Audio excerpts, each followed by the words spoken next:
الحمدللہ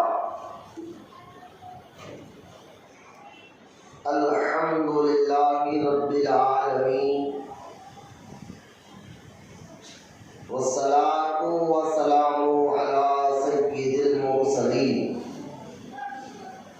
وعلی آلہ واصحابہ اجمعین، اما بعد، وقال اللہ تعالی فی شان حبیبہ الکریم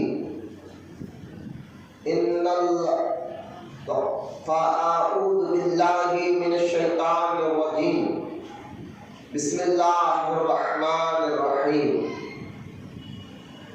الا ان اولیاء اللہ لا خوف علیہم ولا هم يحزنون الذین آمنوا وكانوا يتقون، آمنت باللہ صدق اللہ العلی العظیم، وقال اللہ تعالی فی شان حبیبہ الکریم ان اللہ وملائکتہ یصلون علی النبی یا ایھا الذین آمنوا صلوا علیہ وسلموا تسلیما، اللہم صلی علی سیدنا مولانا ومولانا محمد معدن الجود والکرم وعلی آلہ وبارک وسلم، صلاۃ و سلام علیک یا رسول اللہ صلی اللہ تعالی علیہ وسلم، اما بعد، ہر تعریف اور بڑائی صرف اللہ تعالی کے لیے ہے، بے شک، جو سارے جہان کا مالک ہے، مختار ہے، اور جو سارے جہان کا پالنہار ہے۔ میں اس بات کی گواہی دیتا ہوں کہ اللہ تعالی کے سوا کوئی عبادت کی لائق نہیں، وہ ایک ہے، اس کا کوئی ساتھی اور شریک نہیں، اور میں اس بات کی بھی گواہی دیتا ہوں کہ آپ کے ہمارے پیارے آقا اور مولا حضور کو حضور رحمت عالم نور مجسم حضرت سیدنا محمد مصطفیٰ احمد مجتبی صلی اللہ تعالی علیہ وآلہ وصحبہ وسلم اللہ تعالی کے آخری رسول اور اس کے برگزیدہ بندے ہیں۔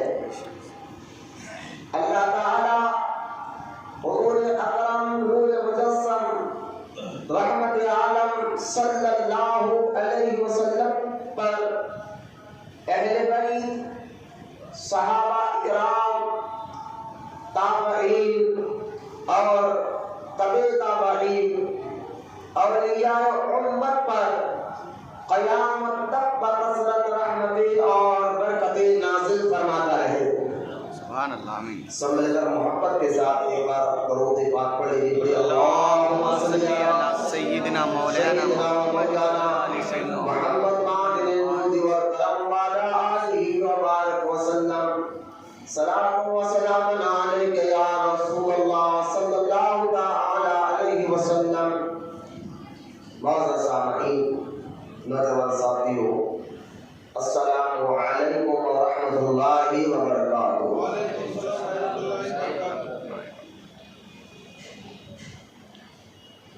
یہ سفر کا مہینے کا آخری جمعہ ہے، تو آج کا موضوع اور آج کا ٹاپک وہ امام اہل سنت امام احمد رضا خان فاضل بریلوی رضی اللہ تعالیٰ عنہ کی سیرت مبارکہ پر ہے۔ سبحان قبل اس کے کہ میں آپ کو اعلیٰ حضرت علیہ رحمت الرضوان کی بارگاہ میں دل کر چلوں اور ان کی تجدیدی کارنامے کے متعلق کچھ عرض کروں۔ سبحان اللہ۔ طریق اہل سنت و جماعت کے مطابق سب سے پہلے ہم اور آپ درود پاک کی فضیلت کو سنتے چلے تاکہ درود پڑھنے کا جذبہ اور شوق ہمارے اندر اللہ تعالیٰ پیدا کرے اور ہم اس پر کوشش کیا کرے۔ حدیث مبارکہ میں ہے، حضور اکرم صلی اللہ علیہ وسلم نے ارشاد فرمایا کہ جو روزانہ مجھ پر 50 مرتبہ درود پڑھتا ہے، قیامت کے دن میں اس سے مصافحہ کروں گا۔ اور ایک اور حدیث مبارکہ میں ہے، حضور صلی اللہ علیہ وسلم نے ارشاد فرمایا، ہر چیز کی طہارت ہوتی ہے، پاکیزگی ہوتی ہے، اور دلوں کی طہارت، دل پاک ہوتا ہے تو وہ درود پاکی کثرت سے ہوتا ہے۔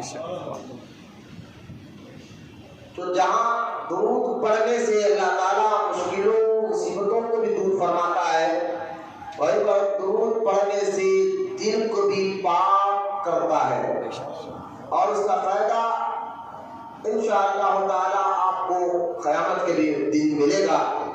اس لیے زیادہ سے زیادہ حضور اکرم علیہ السلام کی بارگاہ میں درود پاک کا نذرانہ ہمیں پیش کرتے رہنا چاہیے۔ آئیے محبت اور عقیدت کے ساتھ اللہ تعالیٰ کے رسول علیہ السلام کی بارگاہ میں پھر سے ایک بار سب مل کر درود پاک کا نذرانہ پیش کریں۔ بڑی اللہم صلی علی سیدنا مولانا محمد سیدنا مولانا محمد معدن الجود والکرم وعلی آلہ واصحابہ وبارک وسلم۔ صلاۃ و سلام علیک یا رسول اللہ صلی اللہ تعالی علیہ وآلہ وصحبہ وسلم۔ سب سے پہلے جو قرآن کی آیت میں نے پڑھی ہے، جو تلاوت کا شرف حاصل کیا ہے،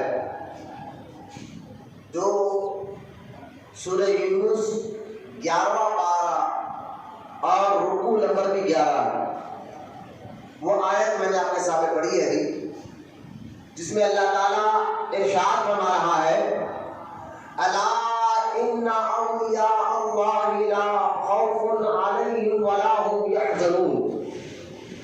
الا سن لو، ان بے شک، اولیاء اللہ لا خوف، جو اللہ کے دوست ہیں، اللہ کے اولیاء ہیں، انہیں کسی چیز کا غم نہیں ہوتا، خوف بھی نہیں ہوتا۔ غم کس کو کہتے ہیں اور خوف کس کو کہتے ہیں، یہ سمجھے آپ۔ غم کہتے ہیں کوئی چیز ہمارے نقصان ہو گئی، مثال کے طور پر لاکھوں روپے کا نقصان ہمارے کاروبار میں ہو گیا اور ہو کر بھی کئی دن ہو گیا، تو جب بھی وہ چیز یاد کرتے ہم یاد کرتے 1 سال پہلے میں کاروبار میں دل سے لگا تھا، نقصان ہو گیا، جو چیز ہو جاتی گزر جاتی ہے اس کو غم کہتے ہیں۔ اور خوف کس کو کہتے ہیں؟ آئندہ ایسا کچھ نہ ہو، آنے والے وقت میں ایسا کچھ نہ ہو جس سے میرے جان یا مال کو نقصان ہو، تو اس کا ہم کو خوف ہوتا ہے۔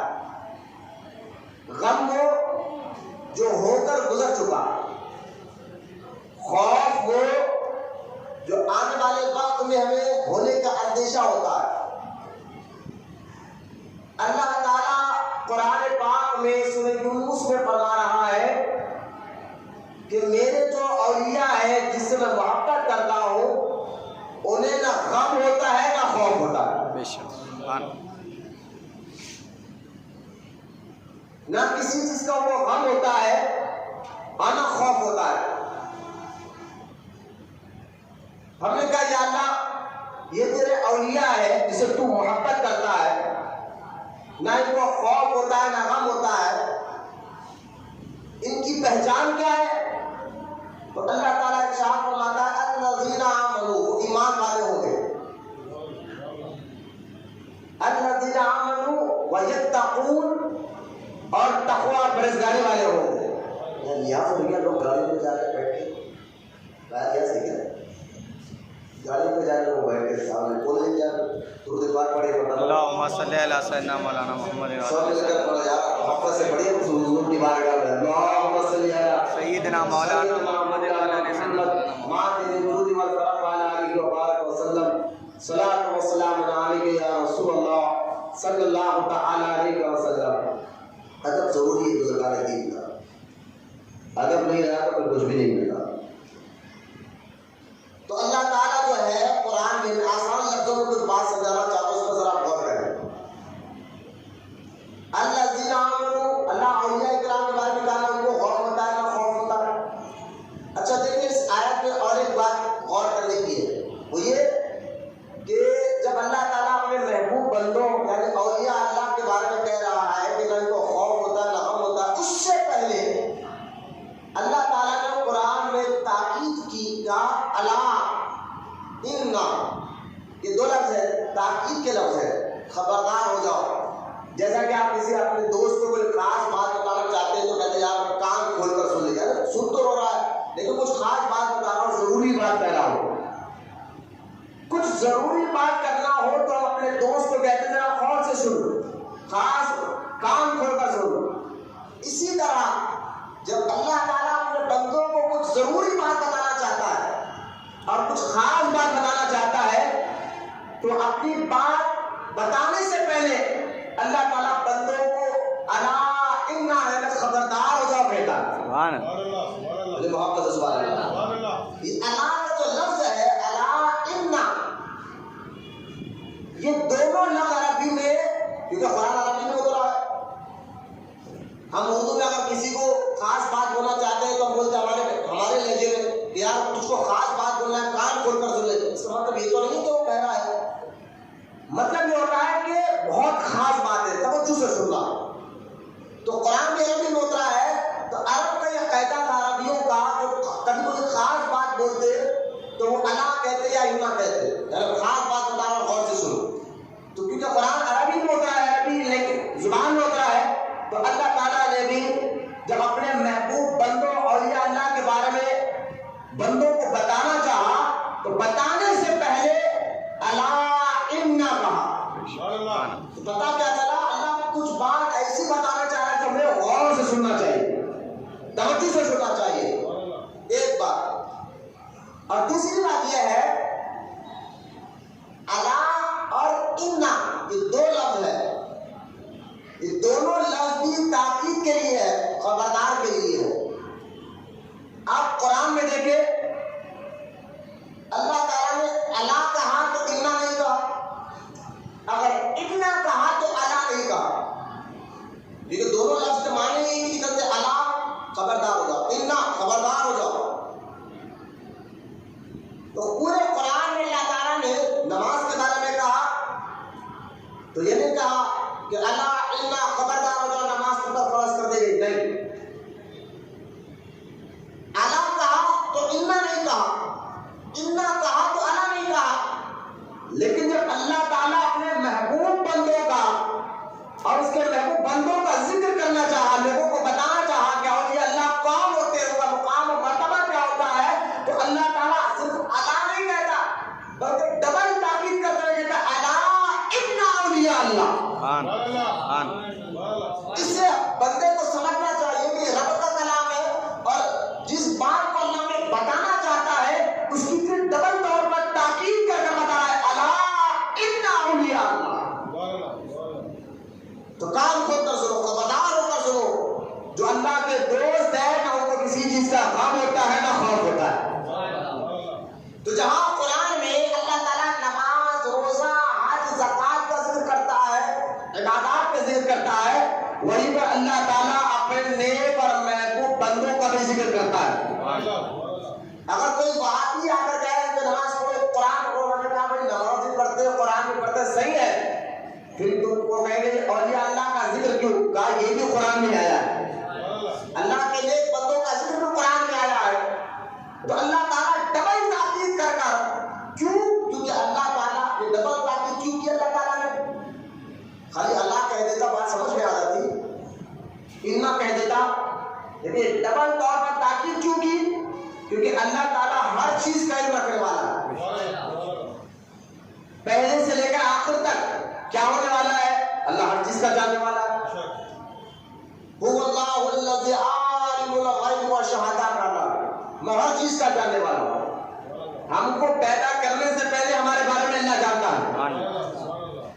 یہ تو ہر مسلمان کا ایمان اور عقیدہ کہ ہر چیز کا اللہ تعالیٰ جاننے والا ہے. تو اللہ تعالیٰ یہ جانتا تھا کہ ایک دور آئے گا ایسا جہاں یہ میرے محبوب بندوں کو موٹا بھی کہو گے اور اپنے جیسا بھی کہو گے اور ان کو نہیں مانیں گے اور ان کی گستاخی کریں گے. یہ اللہ تعالیٰ پہلے سے جانتا تھا. اس لیے قرآن میں جب اللہ تعالیٰ اپنے محبوب بندوں کا ذکر کرنا چاہا تو ڈبل تاکید کر کے الا ان اولیاء اللہ. اگر اسی پر میں ٹاپک کروں تو بہت زیادہ بات لمبی ہو جائے گی.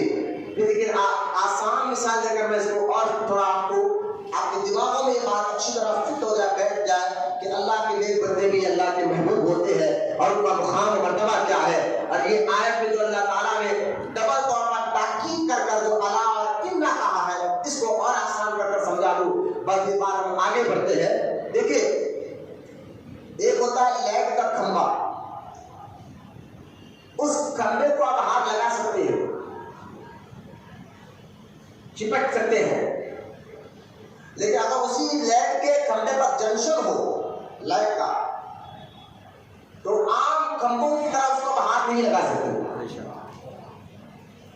چپک نہیں سکتے کہ وہ بھی کھمبا ہے.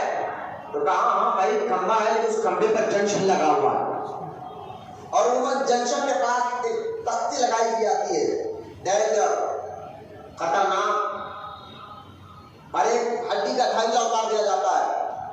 اگر یہ عام کھمبوں کی طرح تم اس کو بھی ہاتھ لگاؤ گے چپکو گے تو یہ جو بورڈ میں ہم ہڈی کا ڈھانچہ اتارا وہ حالت تمہاری ہو جائے گی. یعنی عام کھمبا نہیں ہے, اس کو عام نہیں سمجھنا, اس پہ جنکشن لگا ہوا ہے. اللہ تعالیٰ یہ مثال ذہن میں رکھے, اللہ تعالیٰ نے جب اپنے محبوب بندوں کا ذکر کرنا چاہا قرآن میں تو اللہ تعالیٰ نے جیسے جنکشن کے پاس بورڈ لگا دیا جاتا ہے ڈینجر, خطرناک, تو اسی طرح جب اللہ تعالیٰ اپنے محبوب بندوں کا ذکر کرنا چاہا تو پہلے قرآن میں کہا, ڈائریکٹ ذکر شروع نہیں کیا اولیاء اللہ کہہ کر, پہلے الا کہا اور خبردار ہو جاؤ, انا کہا بے شک اور خبردار ہو جاؤ, پھر کہا اولیاء اللہ یہ میرے محبوب بندے ہیں, ان کو عام بندوں کی طرح سمجھو. جس طرح جس کھمبے پر جنکشن لگ جائے اس کو تم عام کھمبا نہیں سمجھ سکتے, ہاتھ نہیں لگا سکتے, چمٹ نہیں سکتے, اسی طرح یہ میرے جو محبوب بندے ہیں ان کو تم اپنی طرح نہیں سمجھ سکتے. ادھر جنکشن والے کھمبے کو ہاتھ لگاؤ گے تو جان چلی جائے گی, اور ادھر جو میرے محبوب بندے ہیں ان کو ستاؤ گے, ان کی گستاخی کرو گے اور ان کو اپنی طرح سمجھو گے تو تمہارا ایمان چلا جائے گا. اولیاء اللہ کو گستاخی کرنے والوں کا ایمان چلا جاتا ہے. اور ایمان ہی ایک ایسی چیز ہے جو آپ کو ہر وقت ساتھ رکھنا ضروری ہوتا ہے. یہ بات جاننا کیا, ایمان ہی ایک ایسی چیز ہے ہر وقت آپ کے ساتھ رہنا. دیکھیں اعمال چھینے نہیں جاتے, بندہ اعمال کرتے رہتا ہے, نماز کبھی چھوڑتا نہیں پڑتا ہے, اعمال چھیلنے کا کبھی خوف نہیں ہوتا. لیکن ایمان ایک ایسی دولت ہے جو ہمیشہ آپ کے اندر رہتا ہے لیکن چھیننے کا بڑا خوف ہوتا ہے. یہ بہت بڑی دولت ہے. آپ چلے جائیں گے دنیا سے, کوئی رشتے دار ساتھ آنے والا نہیں ہے, لیکن اگر ایمان جو آپ نے سلامت رکھا, اس کی حفاظت کی, یہی ایمان قبر میں بھی ساتھ آئے گا, اور ایمان والا ہی قبر میں بھی کامیاب ہوگا اور آخرت میں بھی کامیاب ہوگا. تو ایمان ہمیشہ آپ کے ساتھ رہنے والی چیز ہے. اور خوف اور ڈرنے کی بات تو یہ ہے اسی ایمان کو چھیننے کی کوشش کی جاتی ہے, اسی ایمان کو برباد کرنے کی کوشش کی جاتی ہے. کیوں؟ کیونکہ یہاں اس دنیا میں کچھ ایسی قوتیں دنیا میں پیدا کی گئی ہے جو اس ایمان والی دولت کو ختم کرنا چاہتے ہیں. تو یہ ایمان والی دولت جس کو بچانا آپ کے لیے بہت زیادہ ضروری ہے. دنیا کی دولت ختم ہو جائے پرواہ نہیں ہے, لیکن ایمان آنا چاہا جائے تو نہ قبر میں کامیابی ہے نہ آخرت میں کامیابی ہے.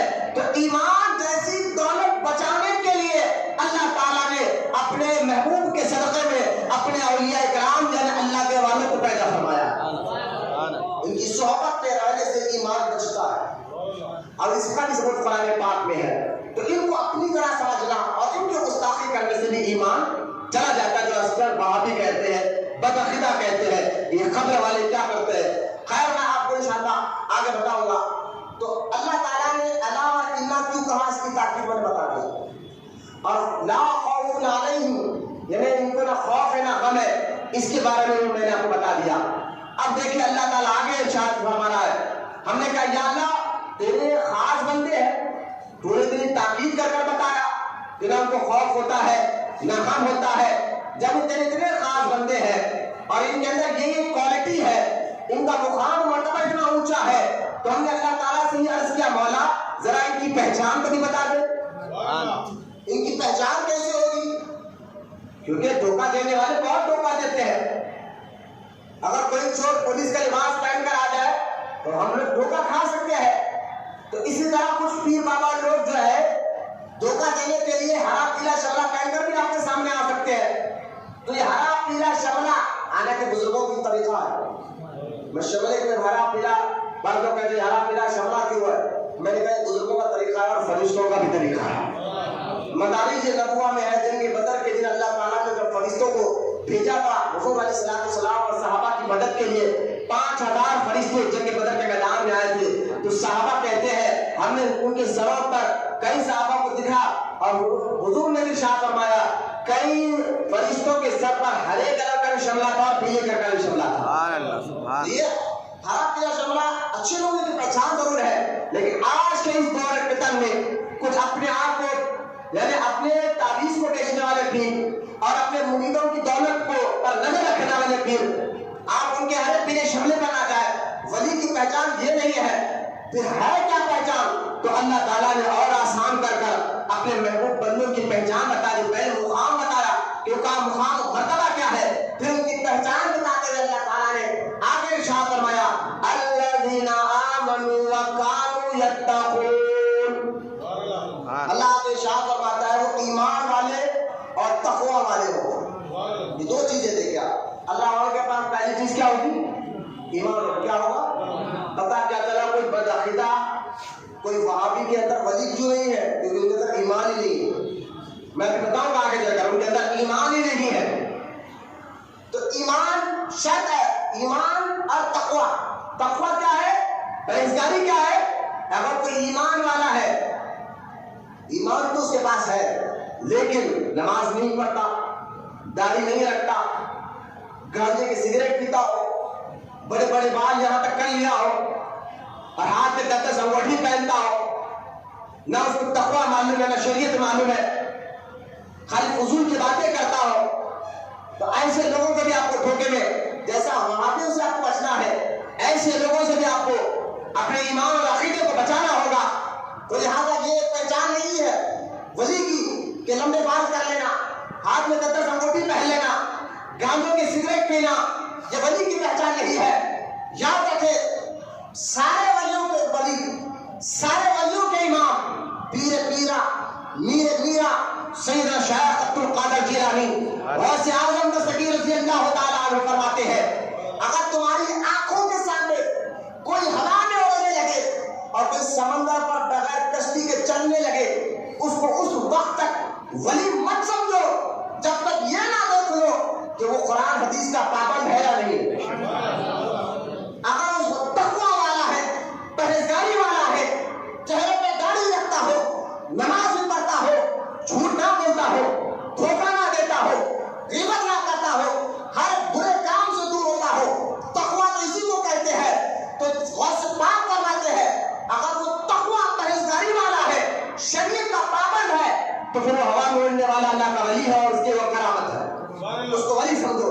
لیکن اگر اس کی داڑھی نہیں ہے، وہ شرابی ہے، اگر ہوا میں بھی اڑ کر بتا دے تو غوث اعظم فرماتے وہ ولی تو نہیں ہو سکتا، ہاں جادوگر ہو سکتا ہے، ولی نہیں ہو سکتا۔ یہ سارے ولیوں کے ولی غوث اعظم کہہ رہے ہیں۔ تو ولی کی پہچان کے لیے آج ہمارا یہ دو باتیں کرنا میرے سامنے آپ کے سامنے ضروری تھا، میں نے آپ کو بات بتا دی ہے۔ آج جس ولی کا ذکر ہم سننے کے لیے بیٹھے ہیں وہ الا ان اولیاء اللہ کی صف میں آتے ہیں۔ سبحان اللہ، سبحان اللہ۔ کیوں؟ کیونکہ نبوت کا دروازہ بند ہو گیا، اب قیامت تک کوئی نبی نہیں آنے والا ہے۔ یہ نوجوان بچے آپ لوگ ذرا غور سے سننا، کیونکہ ایک فرقہ ہمارے حیدرآباد دکن میں سننے میں آیا ہے کہ وہ بہت زیادہ کشٹ کر رہا ہے ایسے علاقوں میں جہاں پر نئی نئی بستیاں ہیں، اور جو بچے دین سے دور ہوتے ہیں نہیں وہاں جا کر کہتا ہے کہ ایک شکیل نامی شخص معاذ اللہ وہ نبی ہے، وہ اللہ نے اس کو نبوت دی ہے، لہذا تم کلمہ اس کا پڑھنا چاہیے، اور اس طرح کر کر نئے نئے بچوں جو دین سے دور ہے، نہ ان کو نہ کبھی نماز نہیں جانتے کچھ نہیں جانتے، ایسے لوگوں کے ذہن کو خراب کر کر ایمان کھینے کی پوری کوشش کی جا رہی ہے۔ اور یہ فرقہ حیدرآباد میں بھی دھیرے دھیرے پھیل رہا ہے جس کو قادیانی کہتے ہیں۔ توجہ کرنا، یہ ایمان اور یہ عقیدہ قرآن اور حدیث سے ثابت ہے۔ اب قیامت تک کوئی نبی نہیں آنے والا ہے۔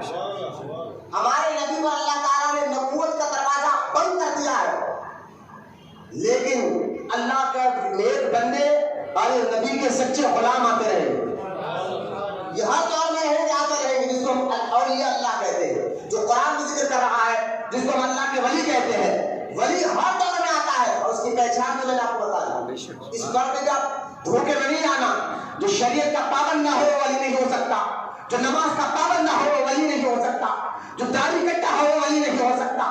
تو لہذا ذہن میں رکھنا، جو شریعت کے پابند ہو، شریعت کہتے ہیں کس کو ہے؟ حضور کی اداؤں کا نام ہی شریعت ہے۔ جو حضور علیہ السلام کی سنت کا پابند ہو وہی شریعت کا پابند ہوتا ہے۔ تو توجہ کرنا، کوئی نبی نہیں آنے والا ہے، کیونکہ نبوت کا دروازہ ہمارے نبی پر ختم ہو گیا۔ اب قیامت تک ہمارے نبی کی نبوت رہے گی، بولے محمد سے سبحان اللہ۔ اب قیامت تک ہمارے ہی نبی کی نبوت رہے گی، کوئی نبی نہیں، نبوت رہے گی اور انہی کے غلام آتے رہیں گے، کیونکہ یہ ہدایت لوگوں کو صحیح راستہ بتانے کا کام تو قیامت تک ہو رہا ہے، ہر دور میں ہونا ہے۔ تو لہٰذا اللہ تعالیٰ لوگوں کو ہدایت دینے والا کام اب نبی کے غلاموں سے لے رہا ہے۔ پہلے یہ ہوتا تھا ایک نبی کے جانے کے بعد نبوت ان کی ختم ہو جاتی تھی، اللہ دوسرے نبی کو بھیجتا اور ان کے ذریعے سے لوگوں کی ہدایت کرتا، لیکن اب نبوت ختم ہو گئی ہے، اب قیامت تک ہمارے ہی نبی کی نبوت رہے گی، اب کوئی نبی آنے والا نہیں ہے، لیکن کام تو جاری ہے، لوگوں کو ہدایت دینا، سیدھا راستے پر چلانا۔ اب یہ کام جو اللہ نبیوں سے لیتا تھا اب ہمارے نبی کے صدقے میں نبی کے غلاموں سے لے رہا ہے۔ یہی کام اولیاء اکرام کا ہے۔ اب سمجھے آپ، اولیاء اکرام دنیا میں یہ ہدایت کا کام پہنچانے کے لیے آتے ہیں، نہ کہ اپنا مرید بنا کر لوگوں کو دوست بتانے کے لیے، نہ کہ ہوا توڑ کر لوگوں کو اپنی کرامت دکھانے کے لیے۔ اولیاء اللہ کا کام ہی ہوتا ہے کہ وہ لوگوں کو ہدایت پہنچانے کے لیے اور معرفت کا جام ملا کر رب تک پہنچانے کے لیے آتے ہیں۔ آپ کسی بھی ولی کے بارے میں پڑھ کر دیکھیں، آپ دیکھیں میر کا جگہ آپ سب جانتے ہیں، ہمارے حیدرآباد میں بڑا مشہور ہے میر کا جگہ، میر محمد صاحب قبلہ رحمۃ اللہ تعالیٰ علیہ، یہ اور بعد شیعہ کے قبضوں میں آ گیا ہے۔ میر کے جگہ میں دو ایسے بزرگ کے آرام کر رہے ہیں جو چار مینار بننے سے پہلے وہاں تھا۔ ابھی حیدرآباد شہر کی بنیاد نہیں رکھی گئی تھی، یہ شہر صرف گولکنڈہ قلعے کے اندر ہی موجود تھا، اس وقت کی یہ بات ہے، اور وہ قطب شاہی دور کا پہلا بادشاہ محمد قلی قطب شاہ کا دور ہے۔ اس دور میں ایران سے حضرت مولا کائنات علی مرتضیٰ رضی اللہ تعالیٰ عنہ نے اپنے خاندان سے ایک ایسے بزرگ کو بھیجا اسی شہر حیدرآباد دکن کی طرف، اور ان کا نام حضرت شاہ چراغ اولیاء ہے۔ آج میں میر کے جگہ میں مزار مبارک موجود ہے، آپ پیچھے کی گیٹ سے جائیں گے تو پرانی کچی کی دیوار میں حضرت کی مزار پاک موجود ہے۔ یہ چراغ اولیاء جب آئے تھے اس علاقے میں جہاں میر کا جگہ بنا ہوا ہے، یقین جانیے جب آئے تھے نا اس دور میں محمد قلی قطب شاہ کے دور میں، وہ دور وہاں پر برہمنوں کا دور تھا، کٹر قسم کے برہمن لوگ وہاں تھے، لیکن آئے تھے نا دین ہدایت پہنچانے کے لیے۔ نیک بندوں سے اللہ جو کام لیتا ہے وہ بتانا چاہتا ہوں آپ کو، حضرت شاہ چراغ اولیاء رحمۃ اللہ علیہ، آپ اس کو میر کا جگہ کہتے ہیں، پہلے اس کا پرانا نام چنچلا آباد تھا، وہاں بیٹھے اور اللہ کی عبادت میں رہے۔ ارے کٹر قسم کے برہمن لوگ وہاں رہتے تھے، لیکن ان کی ہمت نہیں ہوئی حضرت کو کچھ کہنے کی۔ کیوں؟ کیونکہ اللہ تعالیٰ جس سے کام لینا چاہتا ہے، جس کو اپنا محبوب بناتا ہے، اس کے چہرے پہ بھی رواب دے دیتا ہے اور اس کا خوف لوگوں کے دلوں میں ڈال دیتا ہے۔ کیوں ڈالتا ہے؟ کیونکہ اللہ والے اللہ کے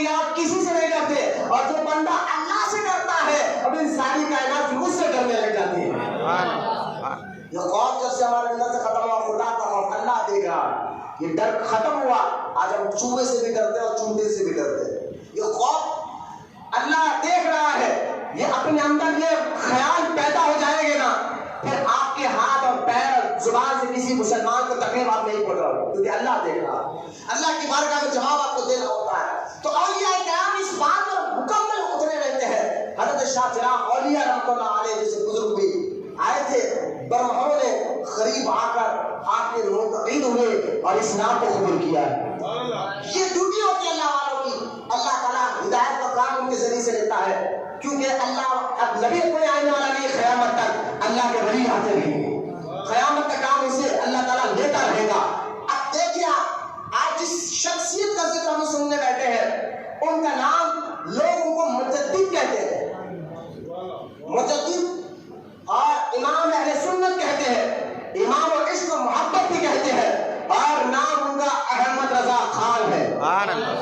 مزار مبارک ان کا یوپی اتر پردیش بریلی شریف میں ہے. پہلے میں آپ کو بتاتا ہوں مجدد کہتے کس کو ہے، پھر آپ کو اندازہ ہو جائے گا کہ مجدد کا مقام مرتبہ کیا ہوتا ہے اور اس کا کارنامے کیا ہوتے ہیں. اور میں آپ کو حدیث مبارکہ سناتا ہوں. قرآن کی آیت میں نے بتا دی، ولی کی پہچان میں نے آپ کو بتائی، اور ابو داؤد کی حدیث مبارکہ آپ کو سنانے جا رہا ہوں. توجہ سے سننا. ابو داؤد میں حدیث پاک موجود ہے. امام نسائی نے باب الجہاد میں یہ حدیث پاک کو نقل کروایا ہے. حدیث کیا ہے سننا توجہ سے. اللہ کے رسول علیہ الصلوۃ والسلام ارشاد فرماتے ہیں، ہر صدی میں، صدی کہتے 100 سال، ہر صدی جب ختم ہوتی رہتی ہے، ہر صدی کے اینڈ ہونے سے پہلے اللہ تعالیٰ میری امت میں مجدد کو پیدا کرے گا. یہ حدیث سنا رہا بولے سبحان اللہ. ایک مجدد کو پیدا کرے گا. اور ہم نے کہا یا رسول اللہ مجدد آخر کرے گا کیا؟ تو سرکار فرماتے ہیں اگر 100 سال میں جو دین پر لوگ حملے کرتے ہیں، دین کو کمزور کرنے کے بارے نئی نئی باتیں ملاوٹ کر دیتے اس کے اندر، یہ میرا مجدد آ کر اس ملاوٹوں کو ہٹائے گا، سوئے ہوئے دین کو پھر سے جگائے گا. بلکہ یوں سمجھے دودھ کا دودھ اور پانی کا پانی کر کر لوگوں کو دین جو واقعی دین ہے اس کا صحیح اعلان لوگوں کو بتانے والے کو مجدد کہتے ہیں. مجدد کس کو کہتے ہیں؟ جو صحیح دین بتائے آپ کو، صحیح دین بتائے. جیسا جمعہ میں نے آپ کو بتایا تھا گزشتہ جمعہ میں کہ مجدد فسانی کے دور میں اکبر بادشاہ نے جب دین کے اندر ملاوٹیں شروع کر دی تو دین کو صحیح آئینہ بتانے والے لوگوں کو کہ دین ہے کیا، شریعت ہے کیا، اس صحیح طور پر آئینہ بتانے والے شیخ احمد سرندی مجدد فسانی رحمۃ اللہ علیہ. تو اکبر کے دور میں اکبر بادشاہ جھنگ بادشاہ کو پیچھے رکھ کر لوگوں کو دین صحیح بتایا ہے، اور آج انہی کی بدولت ہندوستان میں دین بچا ہوا ہے. تو لہٰذا اسی طرح مجدد کا ڈیوٹی نہیں ہوتی ہے، مجدد کا کام یہ ہوتا ہے کہ دین کے اندر جو ملاوٹیں ہوتی ہے اس ملاوٹوں کو ہٹا کر صحیح دین بتانا. بولے محبت سے سبحان اللہ. صحیح مجدد کی ڈیوٹی یہ ہوتی ہے. توجہ کرنا. آج اعلیٰ حضرت کو لوگ بدنام کرتے ہیں، کہتے ہیں اعلیٰ حضرت نے سنی وہابی کا جھگڑا ہندوستان میں ڈالا. یہ جھوٹ، یہ پروپیگنڈا صرف اس لیے ہے کیونکہ آپ کا ہمارے اعلیٰ حضرت امام احمد رضا خان علیہ الرحمۃ نے جو کارنامے کیے ہیں، اگر آج بھی آج کے اور ہندوستان کو چھوڑ دیجیے، آج کے عربی لوگ بھی میرے اعلیٰ حضرت نے اگر کتابیں پڑھنا شروع کر دے تو وہابیوں کو ڈر ہے بلکہ یقین ہے اعلیٰ حضرت کی کتابیں اگر آج حرم میں پہنچ جائے، مکہ پہنچ جائے تو سارا مکہ سنی بن جائے گا. ایسے کام میں ایسے قرآن حدیث کے دلائل بھر کتابیں آج بھی الحمدللہ موجود ہے. تو اس لیے کسی شخصیت کو اگر بدنام کرنا ہے تو انگریزوں کی چال پرانی ہے کہ اس کے بارے میں جھوٹی افواہ پھیلا دو، لوگوں کے سامنے دور دور تک غلط باتیں پھیلا دو. تو آج پوری ایڑی چوٹی کا زور لگا دیا جا رہا ہے اعلیٰ حضرت امام احمد رضا خان علیہ الرحمۃ کو بدنام کرنے کے لیے، اور ان کے بارے میں غلط باتیں لوگوں کو بٹھایا جا رہا ہے. عام نئی نسل کا نوجوان کو کہتے ہیں یہاں پہ بریلی لوگ جو ہوتے ہیں، یہ رسمی لوگ جو ہوتے ہیں، یہ لڑنے والے لوگ ہیں، یہ جھگڑا کرانے والے لوگ ہیں، یہ فساد ڈالنے والے لوگ ہیں. اس طرح کی بکواس کرنے والوں سننا، اور ایسے بکواس کرنے والے جانتے اچھی طرح سے کہ اعلیٰ حضرت امام احمد رضا خان رضی اللہ تعالیٰ عنہ کسی فرقے کا نام نہیں، کسی جھگڑے والے کا نام نہیں.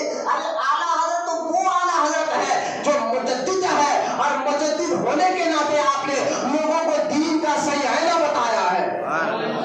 بولے محبت سے سبحان اللہ. یہ اعلیٰ حضرت امام احمد رضا خان رضی اللہ تعالیٰ عنہ. آپ کو میں بتاؤں گا کیا کام کیا. میں نے کہا نا گزشتہ جمعہ کو کہ اکبر بادشاہ کو سمجھو گے تو شیخ احمد سرندی آپ کو سمجھ میں آ جائے گی کہ کیا کام آپ نے کیا. اعلیٰ حضرت کو اگر آپ کو سمجھنا ہے کہ انہوں نے کیا کیا ہے، میں کہتا 70 کروڑ مسلمان جو انڈیا، پاکستان، بنگلہ دیش اور سری لنکا میں آپ موجود ہیں، اور آج ان کا جو ایمان اس وقت بچا ہوا ہے وہ اعلیٰ حضرت کی بدولت ہے. سبحان اللہ. بے شک. یہ 70 کروڑ مسلمان کا ایمان بچانے والے کو اعلیٰ حضرت کہتے ہیں. آپ کہیں گے ایسا آپ نے کیا کیا تھا؟ وہی تو آپ کو بتانا چاہ رہا ہوں کہ امام احمد رضا خان رضی اللہ تعالیٰ عنہ مجدد ہے. اب دیکھیے آپ کو اگر اعلیٰ حضرت سمجھ جائے تو 1857 کو آپ کو جانا پڑے گا. 1857 تک، کیونکہ مجدد الفسانی آئے دین کو نکھارا. ہر صدی میں اللہ مجدد بھیجتا ہے. 14 صدی چل رہی ہے، 1400 سال ہو گئے نا اسلام کرتے، 14ویں صدی چل رہی ہے. اور ہر صدی کے ختم ہونے سے پہلے اللہ ایک مجدد کو ضرور بھیجتا ہے، کیونکہ یہ میرے اور آپ کے نبی نے ارشاد فرمایا. یہ حدیث مبارکہ ہے، حدیث غلط نہیں ہو سکتی. جب پہلی صدی میں لوگ دین ہر 100 سال میں ہوتا ہے. دیکھیے نبی دنیا سے جانے کے بعد لوگ دین میں ملاوٹ کر دیتے تھے اور دین کی نئی نئی باتیں لوگوں کو غلط باتیں بتاتے تھے پیسے کے خاطر. آج تو کرسی کے لیے، سیاست کے لیے لوگ اپنے ماں باپ کو بیچ دیتے ہیں. ایمان بیچنا ان کے لیے کیا بڑی بات ہے؟ تو لہٰذا ہر دور میں ہوا ہے. پچھلے دور میں جو ہوتا تھا اللہ نبیوں کو بھیج کر لوگوں کو پھر سے ہدایت کرتا تھا.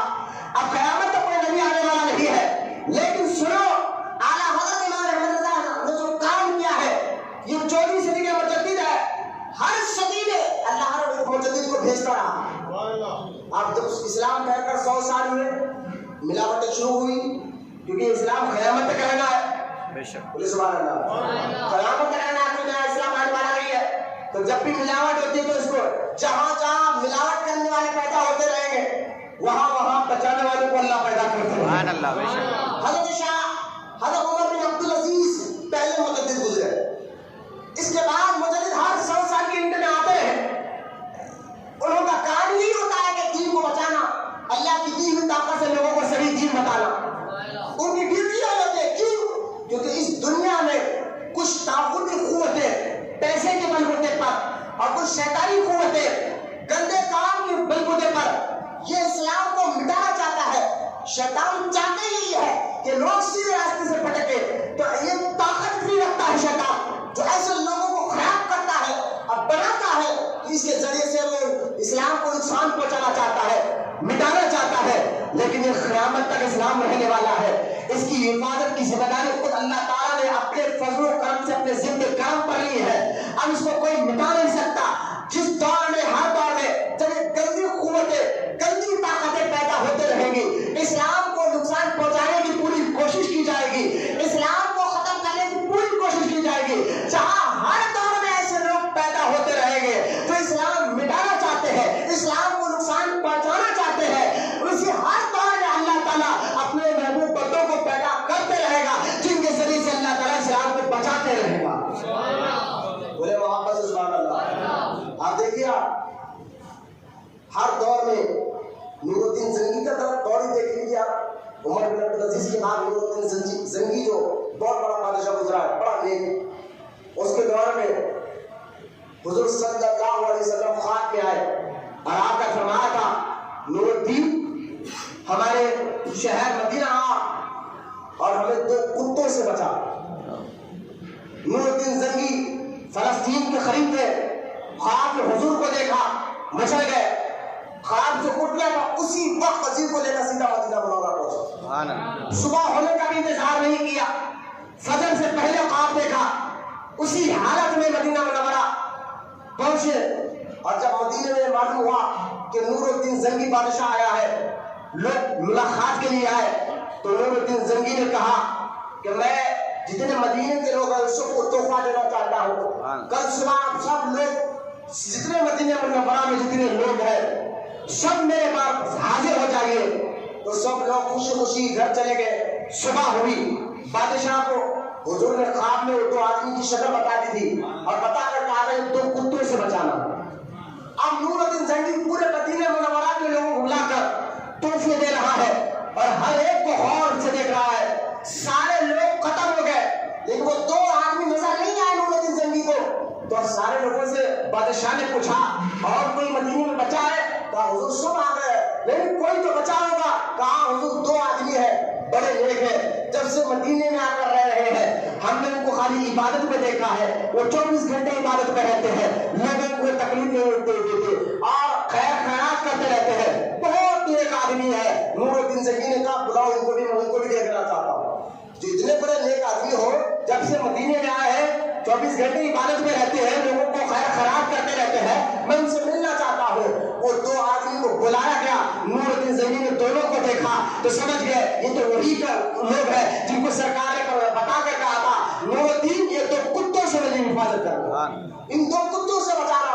نور الدین زنگی پکڑے اور پکڑ کر کہا تم لوگ سچ بتا کیا کر رہے ہو. اور نور الدین زنگی جیسے بادشاہ کے سامنے ان کو سچ بولنا پڑا. وہ کہنے لگے حضور ہم مسلمان نہیں, ہم عیسائی یہودی ہیں, ہم تو ہمیں بھیجا گیا مدینے میں اور اس لیے بھیجا گیا کہ مدینے میں جا کر رہو اور مدینے میں اپنے گھر کے اندر سے سونگ ایسی طرح کھود کر کہ تو سیدھا حضور کی بارگاہ تک پہنچے اور ان کے جسم مبارک کو نکال کر باہر لا لینا اور ہم ان کے جسم کے ساتھ بے حرمتی کریں گے. یہ ان کا ناپاک منصوبہ تھا, لیکن ان کو کیا خبر ہے ان کی حفاظت میرے رسول کی حفاظت کی ذمہ داری اللہ تعالیٰ نے اپنے سر پہ کرم پر لیا ہے. یہ اللہ تعالیٰ نے وعدہ کرا ہے, اللہ کا وعدہ کبھی غلط نہیں ہو سکتا, جھوٹا نہیں ہو سکتا. اللہ تعالیٰ نے وعدہ کیا محبوب تیری حفاظت ہم کریں گے. اور سرکار نے کہا بتانا تھا دونوں کو پکڑ کر بادشاہ جب گھر میں لے گیا تو واقعی سورت بنی ہوئی تھی جو حضور کے مزار کی طرف جا رہی تھی. دیکھیے آپ تھے یہودی ہو, عیسائی تھے, مسلمان نہیں تھے, مسلمانوں جیسا لباس پہن کر آ کر مدینے میں رہ رہے تھے, نماز پڑھ رہے تھے, عبادت کر رہے تھے.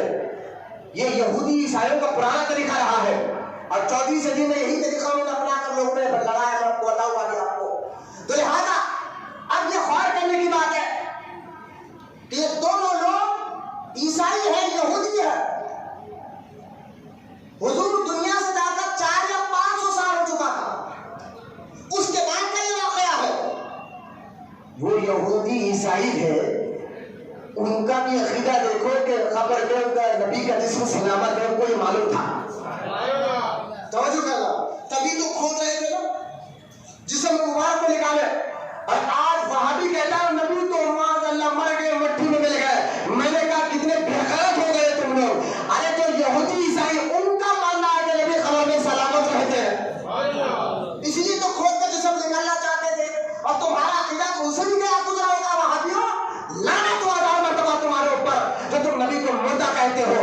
خیر یہ تمہارا عقیدہ ہے, ہم جس نبی کو مانتے جس کا کلمہ پڑھتے ہیں وہ ہم تو زندہ سمجھتے ہیں اور سمجھتے نہیں ہیں. یہ ہے جو قرآن حدیث سے ثابت, یہی قرآن عقیدہ بتاتا ہے, یہی حدیث عقیدہ بتاتی ہے. میں اس بات کو نہیں جانا چاہتا.